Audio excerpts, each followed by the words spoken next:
యెషయా గ్రంథము 58వ అధ్యాయము. తాలక బూర ఊదినట్లు ఎలుగెత్తి బిగ్గరగా కేకలు వేయుము. వారు చేసిన తిరుగుబాటును నా జనులకు తెలియజేయుము. యాకోబు ఇంటి వారికి వారి పాపములను తెలియజేయుము. తమ దేవుని న్యాయ విధిని విడువక నీతిని అనుసరించు వారైనట్టు అనుదినము వారు నా యొద్ద విచారణ చేయుచు నా మార్గములను తెలుసుకొన నిచ్చ కనుపర్చుదురు.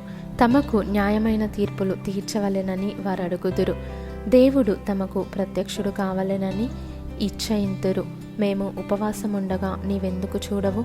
మేము మా ప్రాణములను ఆయాసపరచుకొనగా నీవెందుకు లక్ష్య పెట్టవు అని అందురు. మీ ఉపవాస దినమున మీరు మీ వ్యాపారము చేయుదురు. మీ పనివారి చేత కఠినమైన పని చేయించుదురు. మీరు కలహపడుచు వివాదము చేయుచు అన్యాయముగా గుద్దులాడుచు ఉపవాసముందురు. మీ కంఠధ్వని పరమున వినబడునట్లుగా మీరిప్పుడు ఉపవాసముండరు. అట్టి ఉపవాసము నాకు అనుకూలమా? మనుష్యుడు తన ప్రాణమును బాధపరుచుకొనవలసిన దినము అట్టిదేనా? ఒకడు జమ్ము వలె తల వంచుకొని గోనెపట్ట కట్టుకొని బూడిద పరుచుకొని కూర్చుండుట ఉపవాసమా?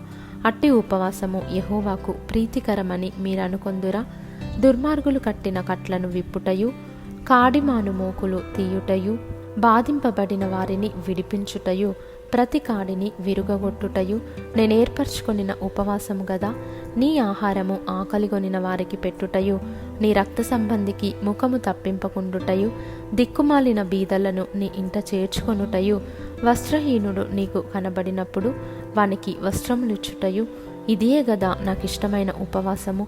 అలాగున నీవు చేసిన ఎడల నీ వెలుగు వేకువ చుక్కవలే ఉదయించును. స్వస్థత నీకు శీఘ్రముగా లభించును. నీ నీతి నీ ముందర నడుచును. యెహోవా మహిమ నీ సైన్యపు వెనుకటి భాగమును కావలి కాయును. అప్పుడు నీవు పిలువగా యెహోవా ఉత్తరమిచ్చును. నీవు మొర్రపెట్టగా ఆయన నేనున్నాననును.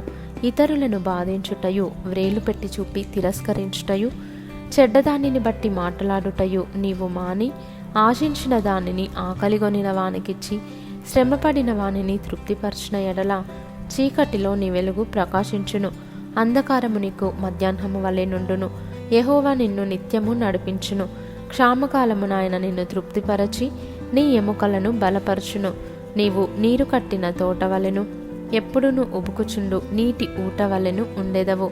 పూర్వకాలము నుండి పాడైపోయిన స్థలములను నీ జనులు కట్టెదరు.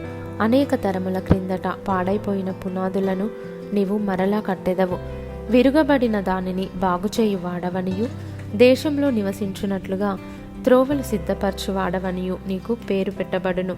నా విశ్రాంతి దినమున వ్యాపారము చేయకుండా నాకు ప్రతిష్ఠితమైన దినమని నీవు ఊరకుండిన ఎడల విశ్రాంతి దినము మనోహరమైనదనియు యెహోవాకు ప్రతిష్ఠిత దినమనియు ఘనమైనదనియు అనుకొని దాని ఘనముగా ఆచరించిన ఎడల నీకిష్టమైన పనులు చేయకయు వ్యాపారము చేయకయు లోకవార్తలు చెప్పుకొనకయు ఉండిన ఎడల నీవు యెహోవా యందు ఆనందించెదవు.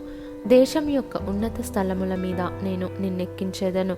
నీ తండ్రి అయిన యాకోబు స్వాస్యమును నీ అనుభవములో ఉంచెదను. యెహోవా సెలవిచ్చిన వాక్కు ఇదే.